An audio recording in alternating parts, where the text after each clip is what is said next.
notre ami Jean-Nicolas Blanchet écrit ce matin que l'argent a encore gagné. Voyez donc son papier, que c'est une honte pour le baseball. Il est avec nous. Bonjour Jean-Nicolas.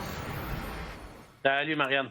Ton point, c'est de dire les Dodgers se sont tellement pacté un club, comme on dit, sans égard à ce que ça coûte, que même en ayant été ordinaire et les Blue Jays extraordinaires, Toronto n'a pas pu faire autrement que de perdre. Exactement. Dans le fond, c'était serré parce que les Blue Jays ont été trop forts puis que les Dodgers ont été très mauvais. Là. Les Blue Jays, il y a des gars là-dedans que ça fait 5 ans qu'ils jouent dans les mineurs, soudainement, sont trop forts. Des gars que ça fait 7 ans qui ont été repêchés, qui n'ont jamais joué dans la Ligue majeure, puis c'est des frappeurs redoutables. Les lanceurs des Blue Jays ont été meilleurs que prévu. Les Dodgers, c'est l'inverse. Là. Les gars, ils ont été... Mookie Betts a été pourri, Freddie Freeman a été ordinaire. Les lanceurs, Blake Snell, c'est une machine, il a été moyen. C'est ce qui fait qu'il y a une série. C'est ce qui fait que les Dodgers n'ont pas gagné en 5 comme j'avais prévu. Et au début de l'année, j'ai dit que les Dodgers allaient gagner. Ils ont gagné. C'est l'équipe la plus riche du baseball majeur. L'an passé, même chose. Parce que, contrairement à la Ligue nationale, à la NBA ou à la NFL, il n'y en a pas vraiment de plafond salarial. Tu peux dépenser comme tu veux. Et tout le monde est avec les Dodgers. Puis l'année prochaine, Marianne, les Dodgers, je te le dis, ils vont gagner la Série mondiale. C'est aussi simple que ça. Et, bon, tu dis que ça prendrait un plafond là, pour que ce soit finalement plus juste, qu'il n'y ait pas de concurrence déloyale, on peut le dire comme ça. Mais qui d'autre veut ça, qu'il y ait un plafond, là? Est-ce que ça pourrait passer même si les joueurs refusent? Parce que, bon, les joueurs, ça ferait en sorte qu'ils seraient éventuellement payés moins cher. Je veux dire, comment ça fonctionne là, pour, disons, instaurer un plafond dans une ligue? Bien, ça va prendre un changement de convention collective, puis ça arrive à échéance l'année prochaine. Là. Oh, donc, okay. ça peut brasser beaucoup. Qui veut ça? C'est ça le problème, Marianne. Toi, tu veux ça. Moi, je veux ça. Mon fils de 4 ans qui est à côté de moi, je veux sûrement ça aussi pour que ce soit plus juste. Mais les équipes les plus riches ne veulent rien savoir. Les propriétaires des gros marchés ne veulent rien savoir. Les joueurs ne veulent rien savoir parce qu'ils vont avoir moins d'argent dans leur poche. Donc là, il reste quoi? La Ligue, elle...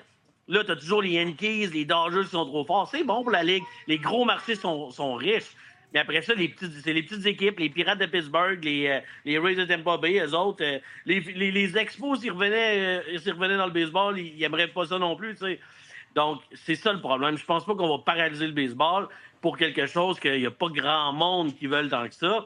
Mais les partisans, eux, ben moi, je pense que c'est un peu plate là, quand tu es un partisan d'une équipe, puis l'année commence, puis tu sais qu'ils ne gagneront jamais. Là, J'ai mis la photo là, ce matin, là, Marianne, là, les 4 lanceurs des Dodgers, c'est 1,4 milliard qui coûtent en contrat. Ouais. C'est n'importe quoi. Là, mais en même temps, certains vont dire Guerrero Junior n'est pas payé des peanuts non plus. Là. Il y a 100 millions de différence entre la masse salariale des Blue Jays puis les Dodgers. 100 millions. Donc, les Blue Jays dépensent beaucoup. Il y a 100 millions. Je ne sais pas 100 millions si le monde trouve que c'est pas beaucoup. Moi, je trouve que c'est quand même beaucoup, 100 millions. Puis là, ça donne quoi? Quand il y a un gros joueur japonais qui est disponible, il va avec qui? Il va avec les Dodgers. C'est pas de la chance. Là. Quand il y a un joueur cubain qui sauve de Cuba, il va avec qui? Il va avec les Dodgers parce que c'est les meilleurs. T'sais. C'est ça qui est en train d'arriver. Puis c'est pour ça que les Dodgers, ils vont toujours gagner. Là. Ou si c'est pas les Dodgers, ce serait Yankees. Puis... Et voilà. Mais là, est-ce que tu aurais le même discours si les Blue Jays, et c'est passé bien près, là, avaient gagné samedi soir?